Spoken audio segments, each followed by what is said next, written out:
Guys, look over here.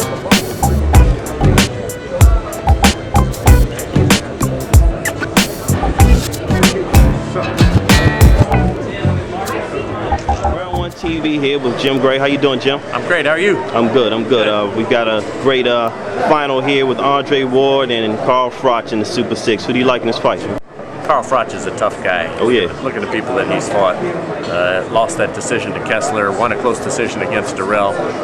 Had some other tough fights. He also beat Pascal before he moved up in weight to win his title. Knocked out Taylor outside of the tournament.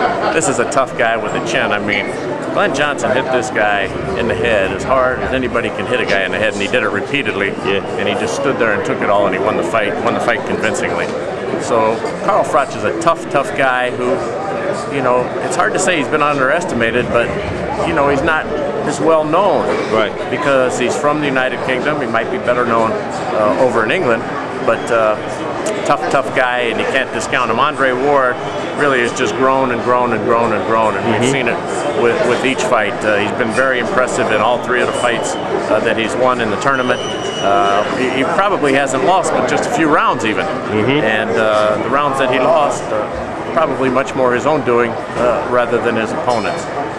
He's only 27. He admits he's still learning. He still has growth capability. I agree with that. He's just an impressive fighter. This fight, Froch says he's the only one that has the power to knock him out. Maybe right, but Andre Ward, having lost so few rounds in those three fights, can be a very tactical, tough fighter, and I think it's going to be a terrific fight. I would not underestimate Froch in any way, shape, or form, but I think that the upside for Andre Ward is gigantic. Okay. Well, you've been a part of this tournament since the beginning. You're also participating in as far as you know, interviews and so forth with the bantamweight tournament. What's your whole take on the whole tournament introduction into boxing now, man? I love it. What about you? Well, I think it's unique. You know, it's been great that Showtime and Ken Hirschman, who runs the boxing program for Showtime, the executive vice president in charge, and Matt Blank, our chairman, have been able to put together these tournaments because no one else has ever been able to do anything like this in boxing. This was 2 years of perseverance, dedication, setbacks, bumps in the road, cancellations, postponements, injuries, and they just stayed to it. They both had the intestinal fortitude. Ken had to deal with all of the ins and the outs of this thing, and now we're getting to the fruition of this tournament, and it's been remarkable. The six that originally started, and Alan Green and Glenn Johnson, who came into the tournament after the injuries and the pulling out of Jermaine Taylor and Mikkel Kessler, is really a testament to what he's done, and I think it has changed the way that boxing will do business going forward. It's okay to lose a fight. Losing a fight no longer means that you can't be great.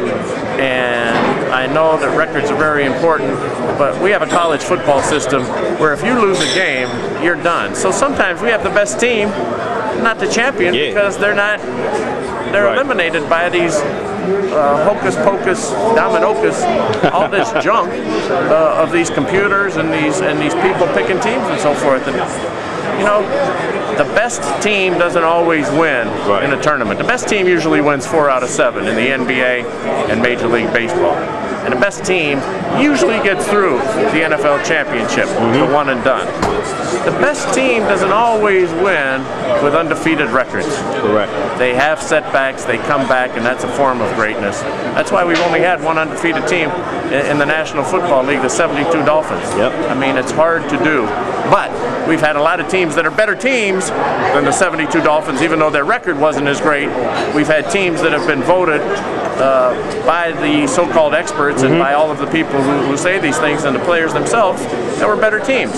Was there a better record? No. But what this tournament brings, to answer your question, is the ability to put all of the great fighters together. And when you have great fighters fighting each other, somebody's going to lose. That doesn't mean that they should be eliminated or shouldn't be able to continue their careers and still be champions. Right. Thanks a lot, Jim. All right, Round 1 TV here with the Daily News crew. We got Mitch Abraham, my man Tim Smith. How y'all guys doing? Good. All right, we're here with the Andre Ward and Carl Froch presser. Who you like in this fight, man? I'm going to defer to my good-looking colleague here. Uh-oh. So sweet. I'm going to have to go with Andre Ward. I think it's going to be a real tough competitive fight, but I think Andre Ward has the high boxing IQ, and I think he usually finds a way how to pull out these tough fights, and I give Froch a lot of credit. I think it'll be a really tough fight. I like Andre Ward going down the stretch. Okay. That's always a problem letting Mitch go first. It takes everything that I want to say away. But you know what? I watched Andre Ward in the Olympics in 2004, and the guy figured out how to win every fight on an international competition, and it wasn't easy because the judges would all have different, things that they were looking for. But he figured out that you got to score points and you got to win. Froch talked today about knocking him out and that kind of thing. That's easier said than done. Everybody thinks that, it's going to be easier, they have a plan, that they can do this when they get in the ring with him, but he's like a different fighter. And I agree, he has a very, very high boxing IQ. And that counts for something in, championship fights like this. And, he's going through the tournament unscathed. The only concern that I have with him is coming to the East Coast and fighting in this fight in Atlantic City because he's so used to fighting in California. And the point is made about hometown, but it's not necessarily hometown. He fights in California all the time. So, once out of California, I guess one time he fought in Connecticut, but that doesn't count. That's the only concern that I have with Ward in this fight. Other than that, I think his pedigree is outstanding. I think he wins. Okay. Well, while I have you guys here, we got Mayweather, and I know you're a huge Mayweather fan, Tim, but I don't we got know anything about the guy. we got Mayweather and Victor Ortiz coming up, man. Who you guys like in that fight? I'm going to defer to you again. I'm going to let you go. All right. Mayweather's been off for a while, hasn't fought in some time, but again, going back to the high boxing IQ, Mayweather's been fighting since he was a little kid. He just has the skills and just a phenomenal all-around boxer. Victor Ortiz, you kind of know what you're getting in a way. You've got a young, energetic fighter. He can hit hard, but no matter how much time that Mayweather's been off, I still like him to outpoint Victor Ortiz by decision. I think it'll be another competitive fight, but I like Mayweather in that one too.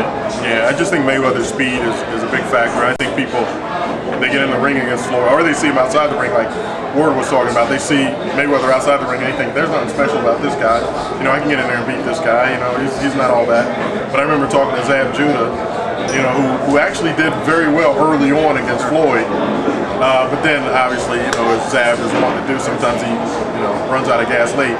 But he said that Floyd had the fastest feet of any fighter that he had ever been in the ring with. Wow. In terms of defensive. He said he got into position to throw his shot, and he would get out before you could even get ready to land anything. And I think that's what throws people off, is that defensively and offensively, he's very quick on his feet.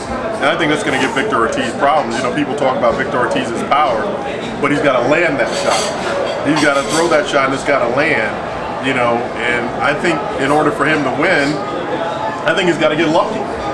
And I just don't see luck prevailing in a fight like this when you have a guy as highly skilled as Floyd. Okay. You also wonder though, like when's Floyd going to get old, because he is in his mid-30s at this point, 35 years old, I think he is now. And so you wonder if will he get old when they fight?